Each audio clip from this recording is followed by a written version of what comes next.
It's early in the morning here, but the tension is already heating up. Ratcheting up, I should say. Aidan Kwasneski, our 16th seed, is going to be taking on a newcomer. First ever AG Open from Jesse. Let's take a look at Aidan's player profile. What do you notice, Michael?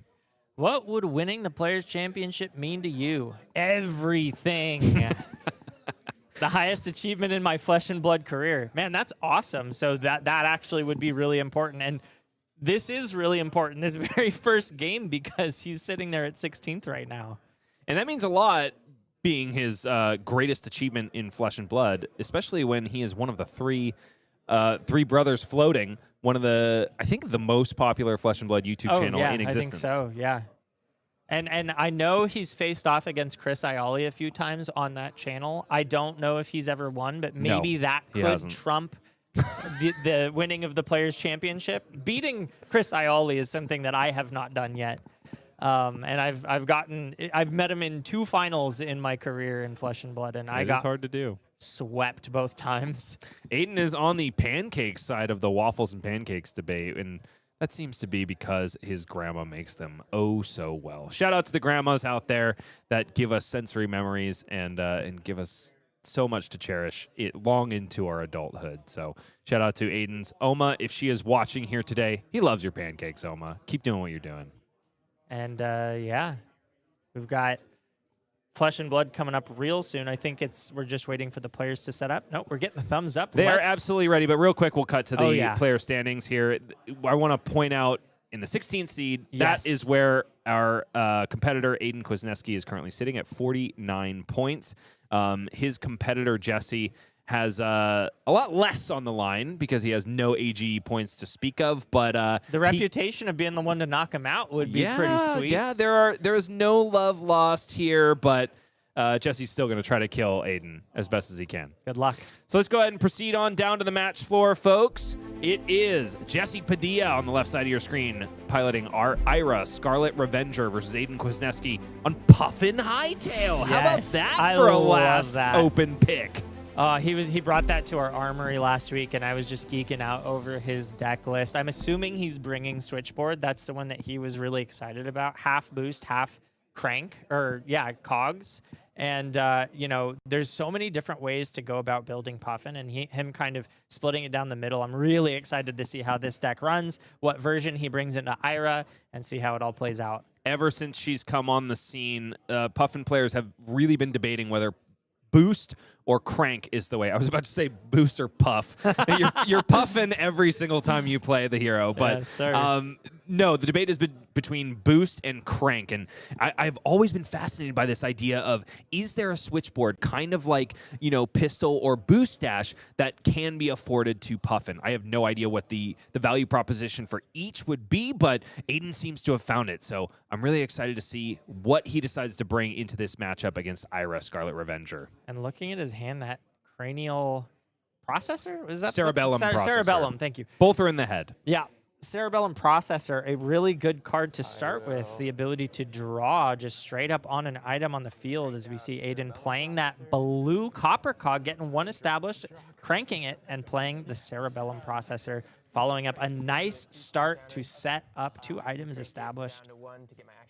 Jesse giving a laugh because Aidan's cerebellum processor is in Japanese, so Aidan's taking a minute to explain exactly how this card works. Taking a look at the equipment suite of Jesse Padilla, he seems to be loaded out to the nines. These are pretty typical Ira.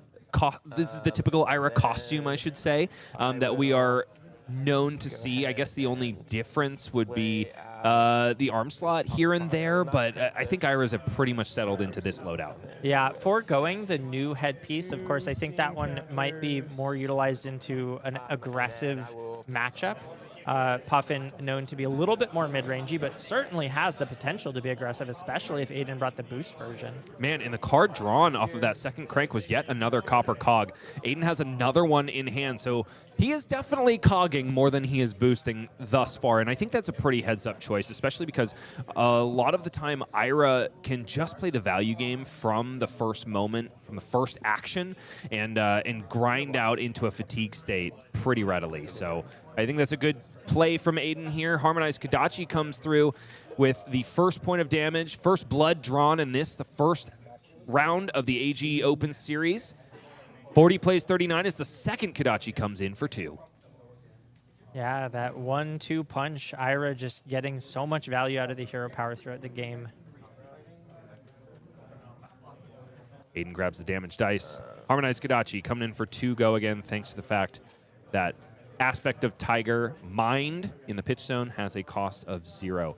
Aidan looking at a perk up Lone Shark, Cogworks Zeppelin, and I believe that second copy of Copper Cog in the hand. Going to be a monster of a turn when it comes back to Aidan, but here comes Bittering Thorns, one of those on hits that you don't love to respect, but it just keeps the value train going for Ira if you allow it to connect. It's 4 go again at the moment. If it draws blood, it will confer +1 to Jesse's next attack. Not to mention, currently Mask of Momentum is online, so Aidan especially incentivized to block this out, prevent that card draw. This is the 3rd chain link.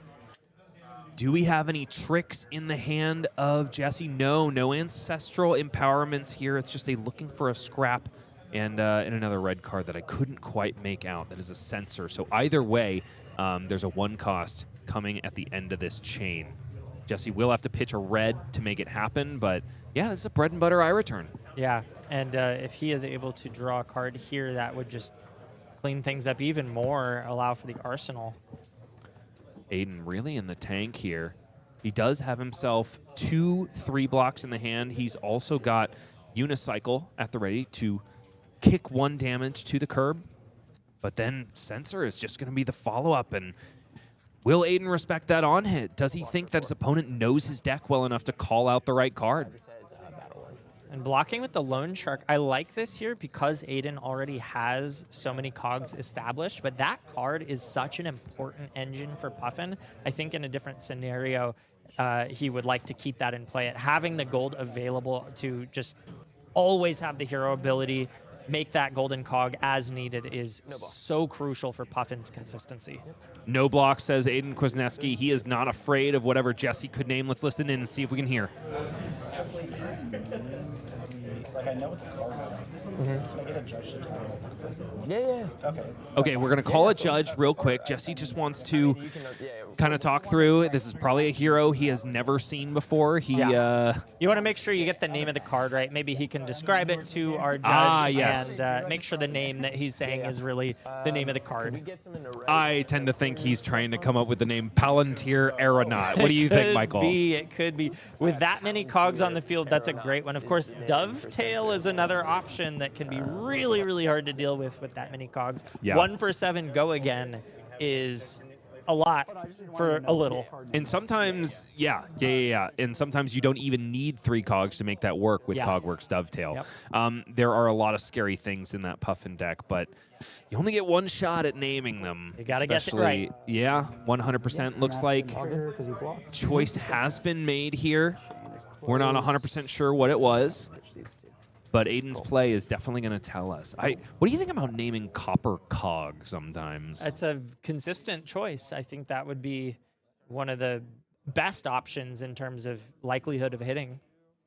Aidan is ticking down the Steam counters on those cogs and the Cerebellum processor, also ticking up that Fiendal Spring Tunic. Looks like Palantir Aeronaut was the chosen card for Sensor. Aidan thanking his lucky stars because there is no Palantir Aeronaut in the head. In the hand.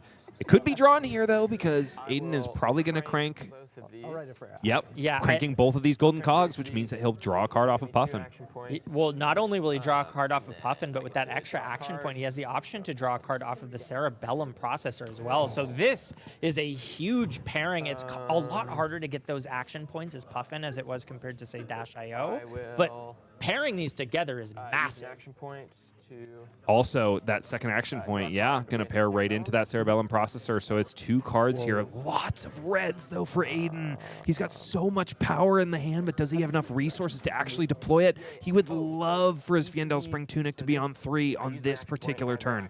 Luckily for him, he does have 2 floating, which might still be enough. He has the dovetail in hand, which is not the Palantir Aeronaut, but the other powerhouse. So Aidan kind of dodging a bullet on that one.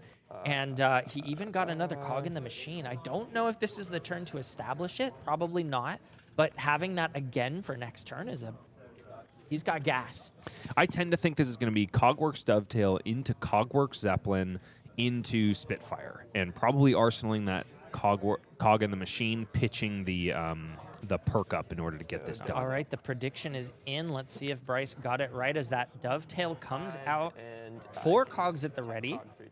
Currently 5, but as a thrice per turn instant, you can tap a cog you control to give Cogworks Dovetail +1 or go again. Also on hit, it's going to untap every single cog that Aidan controls. So you better believe that 3 cogs are going to be tapped in response. And yes, here we go. 7 is the ask now after 2 cogs have been tapped. And Jesse has passed on blocks. Takes 7. And then in response to the on hit, Aidan is astutely going to tap this cog and give it go again, which you are allowed to do, which then means that Cogworks Dovetail is going to be able to untap all 3 of those cogs and use them on a later attack. And a later attack is definitely going to be that Cogworks Zeppelin. Yeah, that is such a powerful card in this set. The ability to continue to generate cards while staying offensive it's one of the few that can do both. There is a line where Aidan, taps to create a cog and then perk ups and untaps, but it's unhelpful here because he's already drawn his card for the turn after cranking twice. I really think the only option, yes, is the Cogworks Zeppelin here, which is going to be coming in for 6 in the red. On hit, Aidan can tap a cog to create a new cog.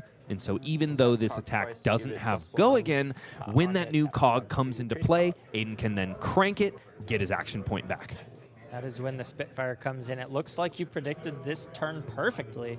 You a Puffin main by chance? Definitely not a main. I really enjoyed her limited play, and yeah, I kind of want to build her in Constructed Man. Cool, the man. cog management is just so fun. Look at that board state. You think Gravy has permanence? Well, these do go away, but... Yeah, Puffin Hightail, the real board state hero. I'll tap 2 cogs. Yep, 2 cogs getting tapped here. This airboat has a twice per turn instant, but the only options there are +1, which brings this up to 8. Jesse loves this hand. He has just taken an absolute beating this turn. And yeah, that 3rd cog getting tapped to create yet another golden cog. You'd better believe that Aidan is going to be cranking it so that he can swing that Spitfire for 3. He is thinking about it, though. It is possible, because Puffin is so reliant on cogs, for him to forego the 3 damage here. But he, of course, chooses not to. He wants that 3 damage a little bit more valuable than the potential, especially with 1 copper cog still available. I like this choice. Now it's from the Spitfire. Puffin taking a crack at Ira from the Golden Goose. And into the arsenal goes cog in the machine. Aidan just put up, what was that? That was 7 + 8 + 3, 18 damage, and still arsenal the card. That's a lot of damage coming out Puffin here. can dish it out, man. Yep. And Jesse Padilla just taking it all. Loves his hand, as you said.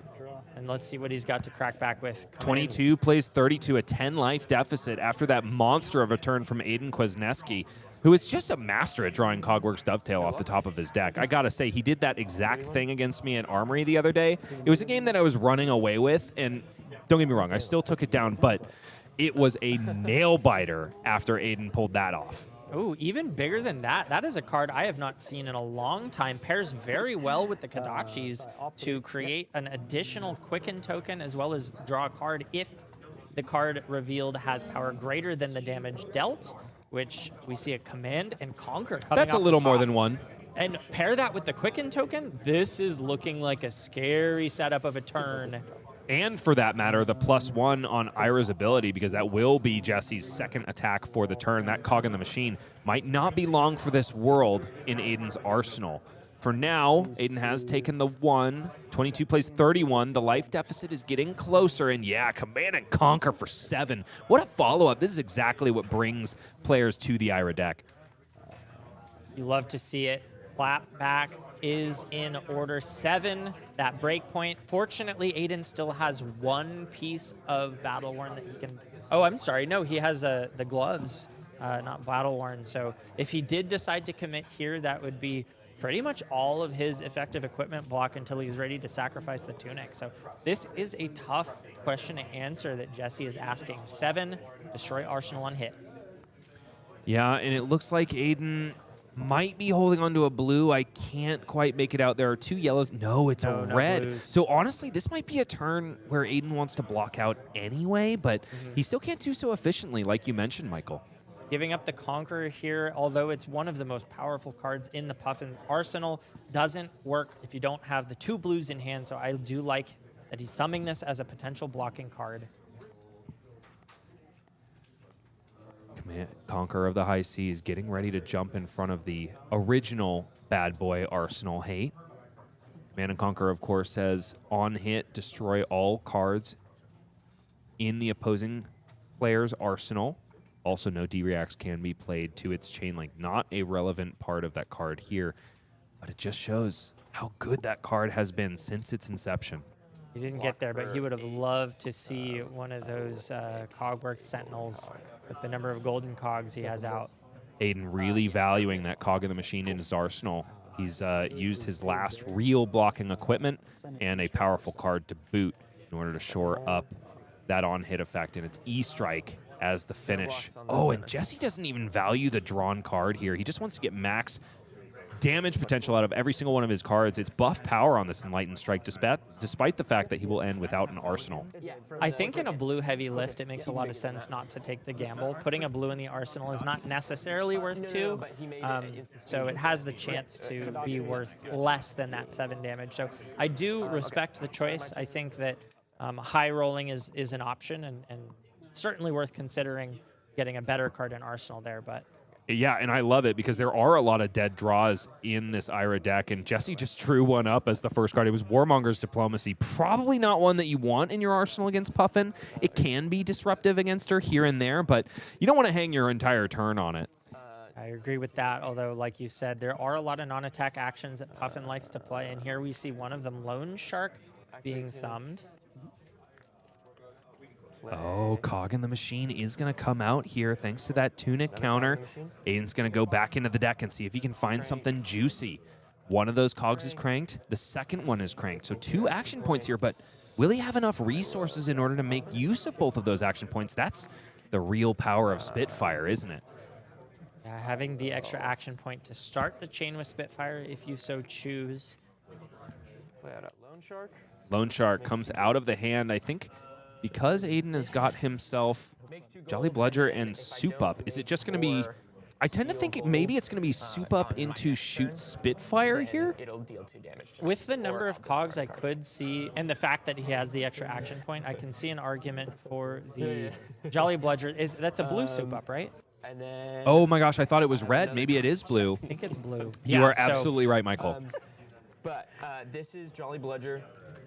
Tell him, Aidan. You're not going to care about. One action point. I can tap a cog to give it overpower.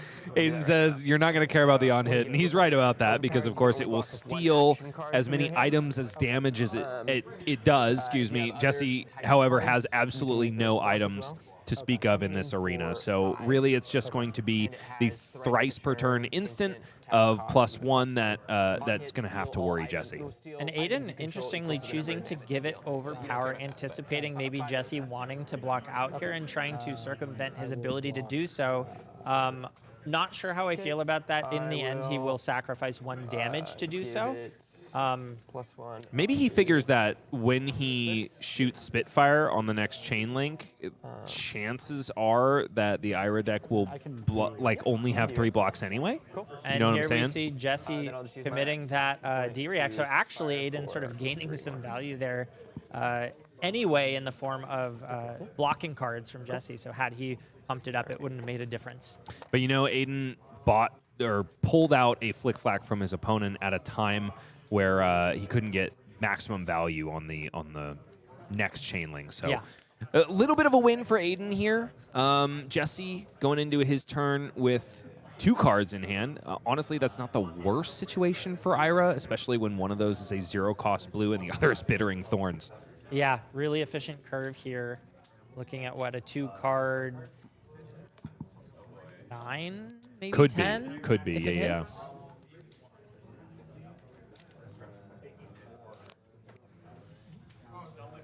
Jesse in the tank here. Really wanting to put the hurt on the dreams of Aidan Kwasneski.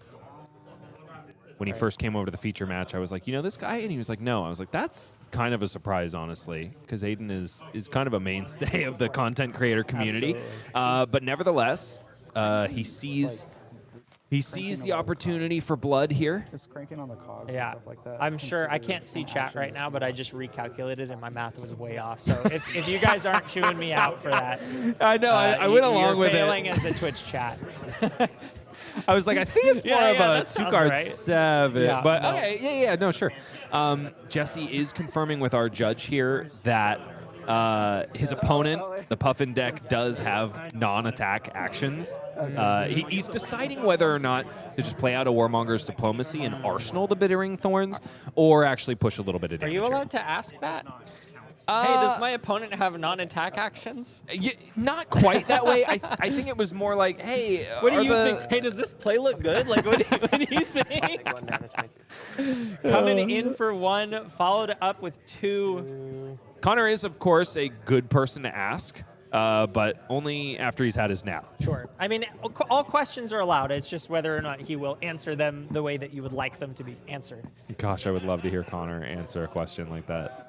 Like, yeah, I can't talk to you about that, man. For now, it is Harmonized Kodachi for 1, which did connect. Harmonized Kodachi for 2, however, yes, has also been accepted. And then the Bittering Thorns on Chainlink 3. I don't love that. Well, he's going for the Mask of Momentum trigger, I Sure. think, which is fair. It is 1 less damage, but Sure. it does confer a little bit more of a meaningful on-hit. Aidan, of course, he's got 2 block cards in hand. It's not the most efficient way to use them because it's 6 blocking 4, but I do think that this is a nice opportunity for him to refresh a cog and get another gold for his troubles. We're kind of entering this like mid-range area of the game where both players do have defensive tools and they're now drawing into them consecutively. So getting efficient blocking here instead of those really powerful gas attack turns like we saw earlier in the game. No, you're right, Michael. You've completely changed my mind on this sequencing. Yeah. This is definitely the better way to go, especially when Aidan just doesn't have any more real blocking armor. He's got the Fiendal Spring Tunic, but this early in the game, even though we're at half life and only 20 minutes in, you still don't want to give up the Tunic yet. Ira games are going to go long, no matter how hard you're smashing one another, and there's a lot more value to be gained on that chess piece. I agree with you there. He's lining up those 2 block cards, as you said. Going to be able to continue that gold generation and also that golden cog generation. I can't see the last card in Aidan's hand. I wonder It's if copper he's cog. in the tank. Okay, so I was wondering if he was blue short, but it doesn't seem like that. I wonder why he's thinking so hard. Maybe still considering the tunic, but I don't see... I guess he could arsenal the copper cog, play it, and then draw a card with Puffin's Block hero for 3. ability. On defense, tap a cog. Only blocking for 3 is Interesting. Aidan Kwasneski. He wants to be able to keep that copper cog in hand to get his first crank of the turn, potentially activate Puffin for the second, or even just hang his hat on the Cogworks Zeppelin in hand to try to get that second crank and draw a card off the top of the deck. So valuing his ability to have a meaningful turn. And of course, we know the draws aren't necessarily that great. And here we see Jesse hitting that blue off the top. This is exactly what I was talking about. There are dead draws in the Ira deck, so Mask of Momentum is not nearly as threatening as in a deck, a ninja deck like Syndra or Phi. And just drawing out a 1-2 punch. Nevertheless, because Bittering Thorns had go again, Jesse didn't have to put that card in his arsenal. Instead, was just able to sneak a little bit of extra damage in there. Yeah, ended up and being reach life parity. effectively the same thing as if he had sequenced it the other way. Just the extra 1 damage, which, Aidan sort of gambling and being rewarded for that, deciding to keep his offensive power instead. Activation of Puffin Hightail here creates a golden cog, which is cranked, of course. Copper cog comes out, gets cranked, and Off the top of the deck, it's a Jolly Bludger. How does Aidan feel about that? It's middling here because he just doesn't have enough resources to deploy both of these attacks. Nevertheless, his arsenal is empty, so one could find its way there at the end of this turn. It's still going to be a really efficient play here. Cogwork Zeppelin comes out, and there are so many cogs at Aidan's disposal. 6 damage now. It's almost assuredly going to be 8, and then turn itself into a Spitfire for 2. Does Jesse want to respect this here? Does he have a good blocking hand is the real question. Well, don't forget, if this connects, it will... Oh, never mind. It makes the cog, but it doesn't... you got to tap one, so you're not netting a cog. Correct. This creates on hit, I could crank. Gaining a cog, but not one that you can use on this For the turn, essentially, Spitfire, right? exactly, right. So just a measly 6 right now. But as you said, efficiency in spades, this going up to 8 and then +2, that's a 2-card 10. That's really, really high value here. Both of these players just throwing the book of numbers at one another. I wonder if either of them's a CPA. Oh, you can crank 2. Okay. Jesse learning on the fly about the power of these golden gears. Looks like the block is going to be maybe 4. We're thumbing the pouncing paws in the foot zone. There's definitely an argument to block this out. The value you gain from preventing that go again and preventing the Spitfire is, I mean, it's at least +2, right? That's what he's staring down the barrel of. So Yeah, that's fine. opting for, looks like just 4. Just blocking 4, daring Aidan to go up to 8, because if Jesse has the Flick Flack in hand, he can stuff this turn. Aidan doesn't really have an option, though. He's got to use these cogs as efficiently as possible, otherwise they're just going to go by the wayside next turn. And 4 damage does come across. 19 plays 15 now in the favor of Aidan Kwasneski as he puts another golden cog onto the battlefield and cranks it.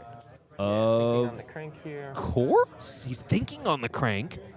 Not sure if he wants to crack off that Spitfire for 2 or hold on to a cog for next turn. He's gonna put his foot on the brake here, Michael. So I actually really like this for 2 reasons. 1, we're seeing how many cogs are leaving the battlefield next turn. And 2, we know that his arsenal is that Jolly Bludger, which is a very cog-hungry card. If he draws any more cards that want cogs, he's going to have trouble deploying all of it. So valuing the consistency here and the upside of having a more powerful turn next turn, foregoing the 2 damage. And that's one of the things that Puffin players really need to think about, just managing the cog system. I spy a pommel, Michael. Woo! And 2 blues in the hand could be a very disruptive turn. There's also a Palantir Aeronaut, Michael. Could this be massive? Aidan does have 16 life with which to work after descending down from 18. Loan Shark did rob him of 2 of his life because he wasn't able to pay that gold toll. Kadachi for 1, Kadachi for 2. Will he accept this? Yeah, Aidan is posturing no blocks here. But this cut through is threatening Mask of Momentum, and Aidan got lucky on one of those Mask of Momentum draws. It was just an innocuous blue, but will he get lucky a second time? That's what he's got to figure out here.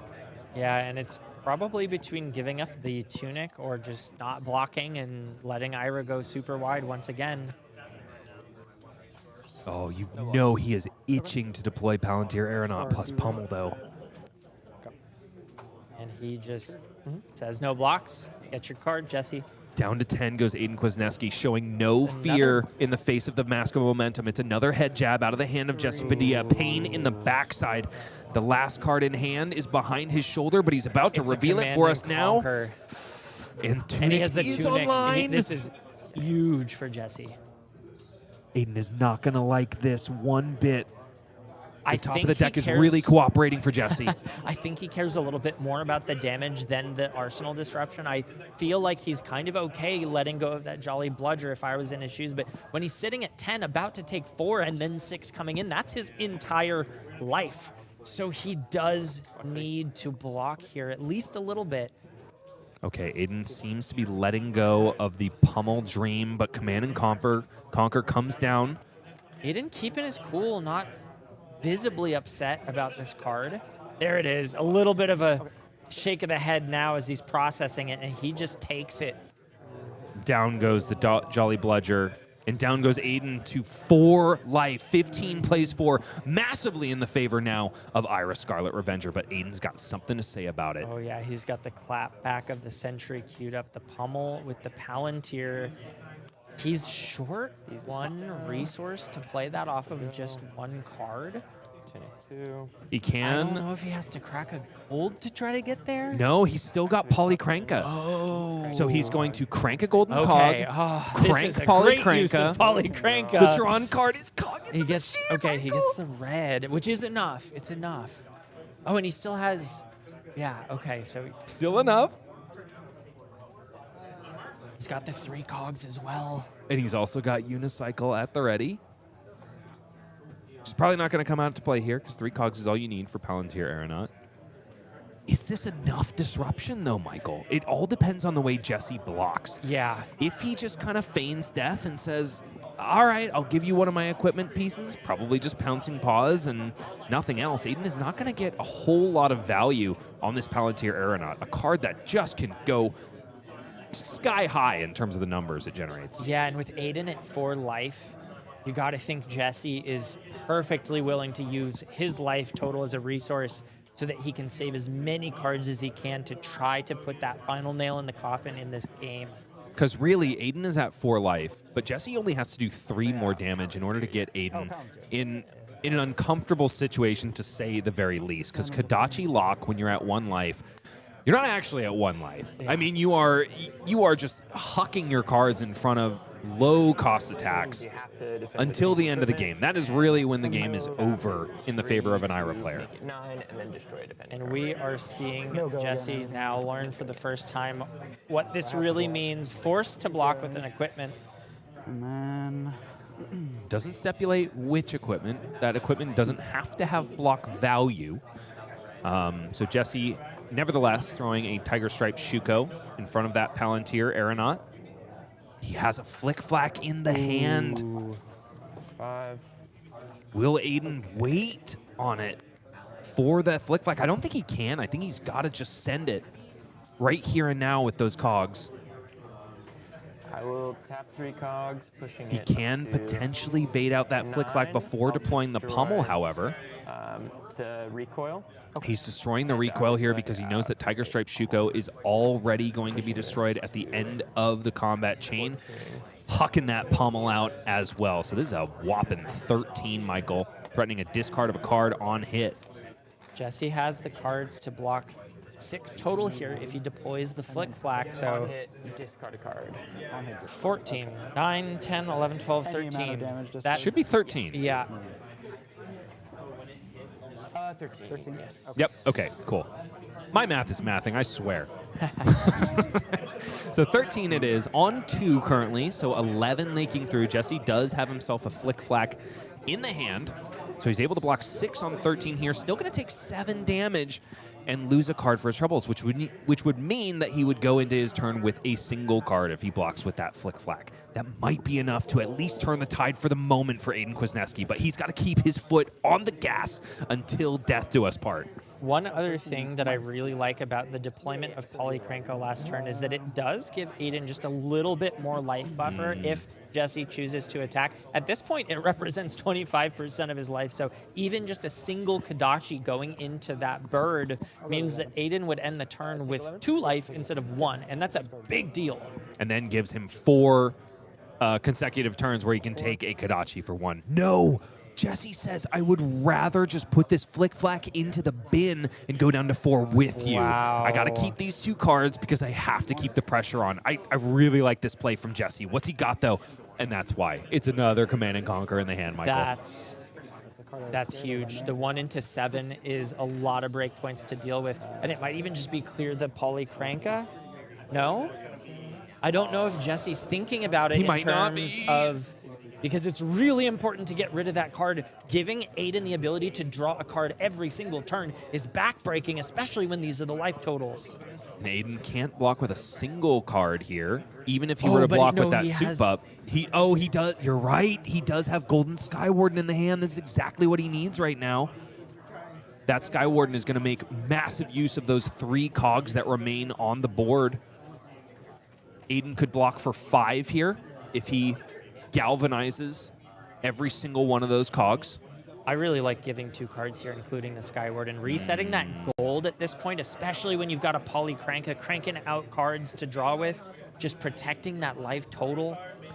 The offensive output of this hand, though, is really going to depend on whatever is on top of the deck. He's got that Goldwing Turbine, which is a very resource-hungry card. Also going to generate a cog for its trouble. So Aidan will be cog-rich once again, but he's got to find an attack that means something off the top of the deck. I think you have a really good point here. He's in the tank right now. Just honestly, I think he's thinking about going to 1. It's a very hard choice, but he's now in the same position as Jesse. Jesse decided to take the damage in favor of pushing more because of the low life. And here Aidan's faced with the same choice. Do you take that extra damage, go to 1, just so that you can keep the extra cards to push through? Do you think you can get there with 4 life on Jesse's side?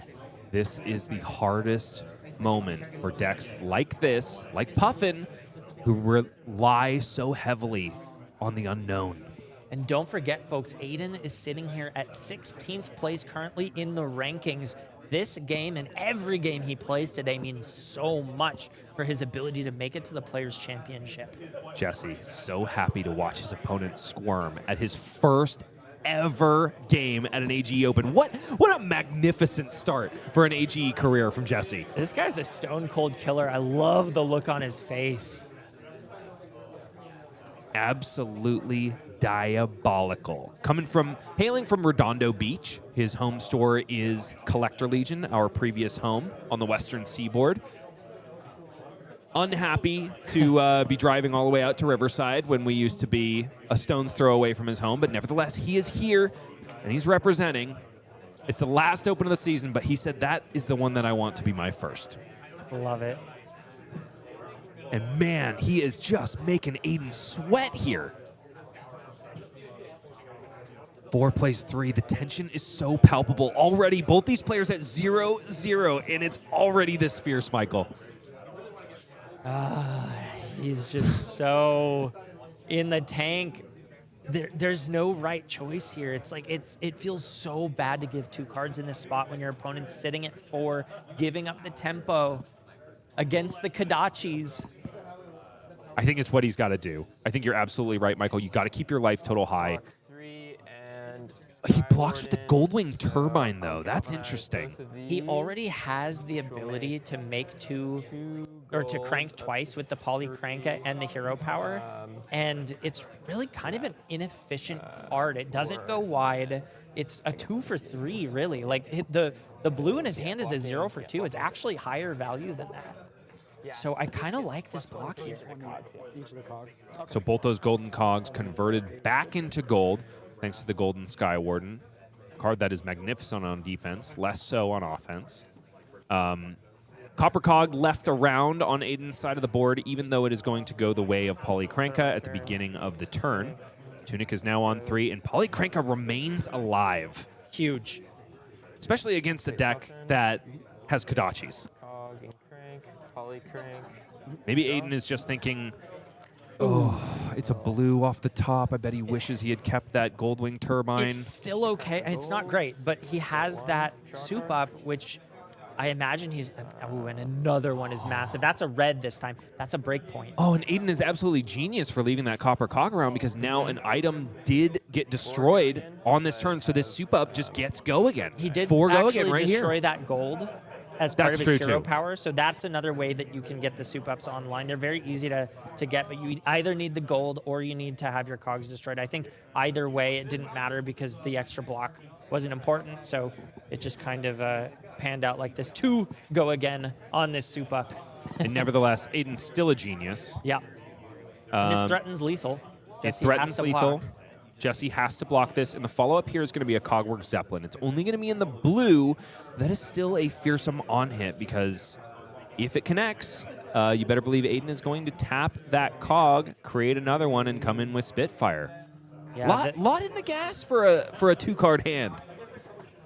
the power of that card to demand cards, especially in the late game, to prevent that go again and prevent the even wider Spitfire attack is extremely valuable. And Aidan still has the unicycle if he needs to untap a cog to get another one.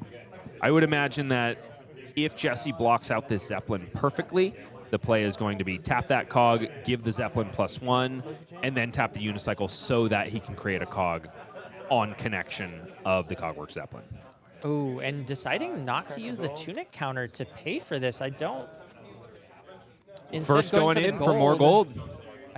Ooh. It's a pummel, but it can't be deployed here. Yeah. It's destined for the arsenal and possibly never to be played again. I don't love that. I think the 2 damage is so meaningful, especially if Aidan can cheat a connection with that Zeppelin. Maybe it was not the right time. Only being able to go up to 5 with his current cog configuration and still gain the go again. So Aidan was popping probably the thinking cog like, was a nice gamble. It doesn't pay off here. you know, he has only seen 1 Cogworks Dovetail. He's only seen 1 Palantir Aeronaut. I'm sure Aidan was like, I've got to play to win here. Yeah, and this still demands 2 cards from Jesse. If he skimps on this block and only puts 3 in front of it, Aidan has the unicycle. He can pump this by 2. So Jesse really needs to think, and he reaches for the equipment, shoring that possibility up. Yeah, and astutely blocking 5 here because Aidan only has the 1 cog. Not going to be able to get over top of that, which means all he's able to do, arsenal that pummel and pass on back over to Jesse. The other downside of cracking that gold is now he doesn't have any to pair with Poly. And that could bite him if Jesse now decides to ignore Poly again. It could just be fine. It might not come into play. Harmonized Kodachi. Oh, it's the blunder. Was the target Aidan or? It looks like it. Okay, 1 at Aidan Kwasneski. Jesse says all gas, no brakes. I can't stop for a freaking bird. Down to 2 goes Aidan Kwasneski, and this second Harmonized Kodachi comes in for 2. I'm just, for Aidan's sake, wishing that he had kept that soup up for 2 and sent it before sending the I tend to Cogworks agree with Zeppelin. you here, Michael, yeah. Lethal is presented in the form of a one-handed dagger. Now Aidan does have gold generation here, so the ignoring the poly once again matters, as he has both that sunken treasure and the riches of Trobaldani in his hand. Yeah, Riches is kind of an awkward card here because he doesn't have any gold to hit. Like, he doesn't have a pitch outlet except for Cogworks Dovetail, and he would much rather be generating a cog with Puffin if he had a gold token and then swinging the Cogworks Dovetail. We're really seeing the cog management start to hit the end of its rope. The steam has left the building as the resources that Aidan needs to have these efficient turns are dwindling. And he must respect this Kodachi because it does threaten the game. Not to mention whatever Jesse has left in his hand. 2 plays 3 here. It's just round 1 here, folks, at the August Open of the AG Open Series in Los Angeles. And I'm already sweating. I am gripping the side of the table. I'm white knuckling already, and the day has just begun. I really think that the Conqueror is the right block here. You can't afford to keep 3 cards to play that. So I think that's the obvious block. Plus, with the Tunic counter up, I really like the 1-card Dovetail play. If he's able to get a gold, that can even be better. He is forced to use Riches, right, because he can't block with it. So Yeah. no matter what, I think he's going to go for, if he keeps the Dovetail, he goes for pitch Riches, swing Dovetail. Really comes down to what this final card is in Jesse's hand. I'm Yeah. guessing it's going to demand 2 cards. So we're sitting here looking at you have to give 3 up, and that's all 3 of your offensive options. You punk, Jesse. Every time I cut to you, you put that card back down. I'm just kidding. Jesse's not a punk. He's been a great sport. When I walked up and asked it, I said, hey, I know it's your first round at AG. Are you willing to be on feature match round 1? Without even thinking for a beat, he said, hell yeah, get me over there. And he is showing exactly what he's worth. So Aidan blocking with the Dovetail, I actually really like this because if for I thought some you didn't reason like it. I just reconsidered it. If Jesse ends the turn, which he does, Aidan just bought himself a Conqueror pummel play. So that was actually extremely heads up by him. Okay. He hedged. He hedged in a way that I didn't see, and it just paid off massively. Aidan playing to win here at AG, and look at the smile on his face. He knows he's got this game locked down. Conqueror of the high seas. Polykranka has cranked just for fun, creating a gold, of course. And there's one resource in the pitch. Jesse, you'd better have a defense reaction or smell this pummel. You need to overblock this or you are dead, my friend. I don't think he's going to be able to. There's no defense reaction in the arsenal. That is a dual threat. So now we're testing his sense of smell. Can he smell the pummel? I don't think he's seen one yet this game.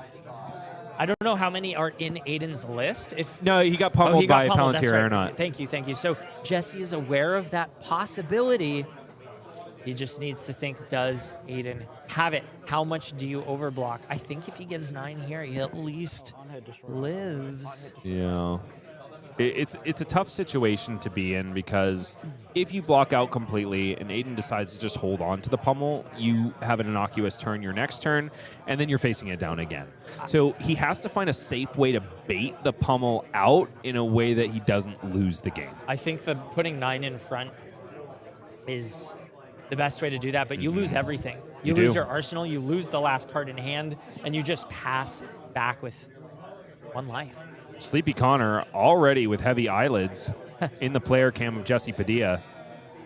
Takes a step out so we can focus on what's really important here. Thank you, Connor. This is such a hard spot. Jesse thinking hard about the cards in his hand, probably trying to figure out a way to make their offensive capability work, but I don't know, my friend. It might not be the time. You know what? That dual threat in his arsenal, he didn't deploy it on the last turn. I wonder if that was the opportunity to pop the pouncing paws and at least get 3 value out of that second Kodachi swing. I think you're right. I think he missed that crucial window, which allowed Aidan to keep the cards he needed to set up this massive pummel play. 7. On the combat chain, we know it is far more than that. But Aidan's opponent, Jesse, in his first ever AG Open, is none the wiser. And it's looking like he really just wants to put 6 in front of it. He wants to keep the pressure going and doesn't want to...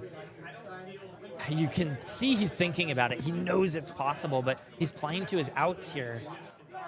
At a certain point, you have got to play the game of flesh and blood to win, not just to not lose. Jesse might be going for that exact play here. 2 cards being thumbed at the ready to be thrown in front of this Conqueror of the High Seas. Oh. It's those plus the Fiendal Spring Tunic, blocking it out exactly. Aidan going to reactions, using his Tunic counter, getting up to 2. Jesse smelling the blood in his own skull. It's pummel coming over the top. Conqueror of the High Seas gonna get it done right here. Jesse just doesn't have a response in the hand. He's dotting his I's, he's crossing his T's, but it's all over here, folks. We're just waiting for the fist bump. It's all formalities at this point. Jesse doesn't want to let go. He's still faking like he's got the reaction, but you can see the smile starting to cross his face. He can't see an out, and there's the fist bump. Nope. Wait. There's the finger point. There's the fist bump. Fist bump gets extended. Wow. Aidan reminds his opponent that he is dead on board. Oh, Aidan Kwasneski, what a performance right there. I loved that last blocking choice. The way that he figured out that if he blocks with the Conqueror and then stops blocking, that isn't enough to get there with the dovetail. Wow, that was so well played by him. Aidan showing the fact that he has absolutely got balls of steel. Several points in that game. Took 2 Mask of Momentum hits without batting an eye and came out the other side feeling much better. Also, 1 card block when an Ira was swinging 2 Kodachis and held back another card. Absolute maniac at this game. Yeah. I mean, he also played to his outs, and he did so masterfully. He found that window, and then he executed on it. Pummel. What a thing to end the first game of our Flesh and Blood journey at the August Open for AG. And it wasn't even a Guardian after Mastery Pack Guardian came out. Yeah. How does that feel? Do you feel like your identity is crumbling before our eyes? Every deck should play Pummel. Love the card. Ugh. Put it in Ninja. Oh my gosh. Ira's got 2 costs. Yeah, CNC sure. Pummel and Ira. I feel like there are people out there doing that. Quite possibly. Maybe in blue. I don't know if they're winning very many matches, but there are people doing that without a doubt. Yeah. 0 costs. your deck needs 0 costs and it needs 2 costs. Mm-hmm. That's an interesting way to play the game. We're going to have more interesting takes coming up. Also, an interview with Aidan Kwasneski, one of the 3 brothers floating, and our first winner on stream here at the August Open for AGE in LA. We'll be back with that and more Flesh and Blood after this. Don't go anywhere. We're back, folks, with Aidan Kwasneski, one of the 3 boys floating, and holy cow, have you started this day off with a bang, man? That was so much fun to watch. Well, so what's crazy about it being a pummel kill is I literally swapped in the pummels this morning. I had 2 Shelter from the Storms in those slots where the pummels were, and then was talking to Brian last night. I was like, I think I want just to be a little more proactive and be able to actually disrupt and have some more combat tricks, some more kill potential in those types of mid-range matchups. And yeah. You were talking to Brian Gottlieb about your game plan into AGE? No, Brian Gutierrez. Yeah, Brian Gottlieb. Yeah, No, Brian I hear Gottlieb. you. I hear you. Yeah. Brian G. Yeah. Yeah, go figure. Brian Gutierrez, the Guardian guy, wants you to put Wants you pummels to play in your pummels, deck. yeah. He's like, I'm loving pummel, man. Like, you should give it a shot. Oh my gosh. yeah. But dude, I mean, after that first match, it seems like sage advice. Yeah. I mean, 2 times those pummels came in at massive moments. Massive moments were big tempo swings. When your opponent is, I think, trying to hold on to cards or play a mid-range game with you, I think being able to disrupt that while also getting some damage through, make their turn a little bit worse, helps pull the tempo back in my favor. Yeah, lots of interesting things. I thought that Trapaldani was going to screw me, and I was like puzzling through that last turn in a lot of different ways, thinking about whether I should just give up the Conqueror and then try to make a gold on defense and then chance the top card of deck using the Trapaldani to pitch to the gold from the Sunken Treasure and then maybe draw into something that gets me out of there. But then I was like, okay, if it's a 1 for 5 after that, this Kodachi for 2, I'm just going to be in a very terrible position. Either way, right? Either way. So it was like, okay, let's just give up. And then there was also a line where I block with as much as I can, keep the tunic and send the dovetail. But I just came to the resolution. I was like, this pummel's in my arsenal. Like, there's a way to be sneaky. So I went for the sneaky line, and it paid off. Yeah, that game had so many twists and turns, Aidan. Honestly, there were several points where, in my mind, I was kind of counting you out. I thought was counting you were myself out. absolutely screwed several times during that game. That's kind of how it feels to play Puffin. Yeah, 100%. Tell me about that sine wave. Tell me about the emotional wave that you were riding during that game. Just like seeing perk ups coming in before I'm getting my gold, wondering if I should be blocking with those loan sharks.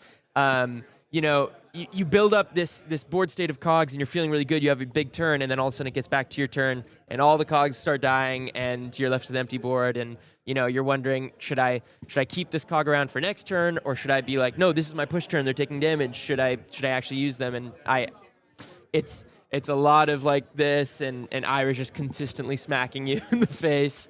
I just think like with cogs, with all the no blocks, with how much drawing you do, a lot of the times you're looking at your 4 cards and you're like, what does this look like with pretty much any other card in my deck? And I think where I've started to get better with that, because I haven't really played a deck that draws this many cards ever before, it's just like thinking about, is it going to be a 1 cost? Yep. Is it going to be a 2 cost? What are the odds of that? And knowing depending on which package I'm in. If I'm in the boost, then nothing's really over 2.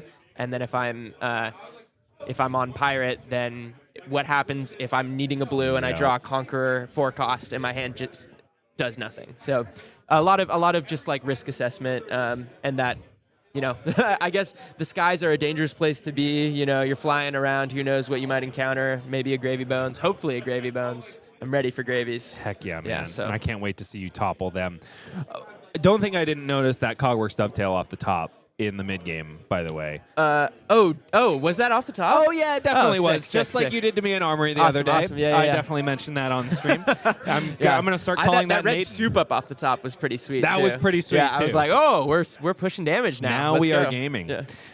Aidan, you are on the chopping block more so than any other player in the top 16 currently. Yeah. Nevertheless, you decided to bring I'm a sorry, fistful I went of cogs. to a wedding.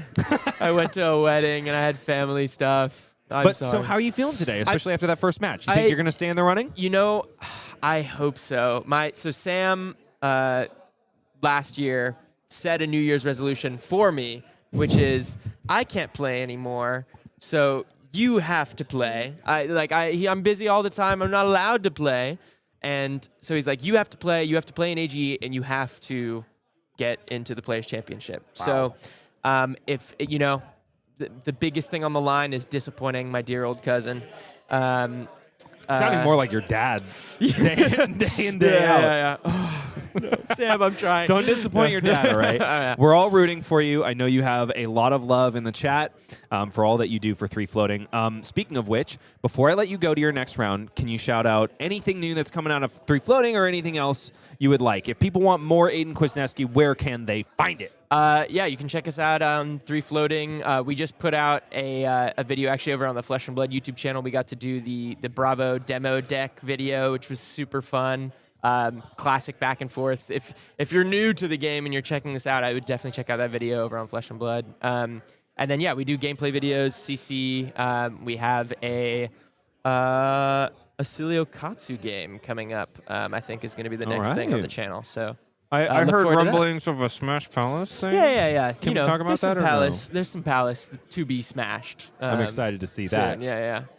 Well, awesome, Aidan. We got to get you out of here and on to your next match. Don't go anywhere, folks. Round 2 of AGE August LA is coming up. Just after this, there will be more upsets, more dreams crushed, and more heroes to be made. More Flesh and Blood, of course, after this.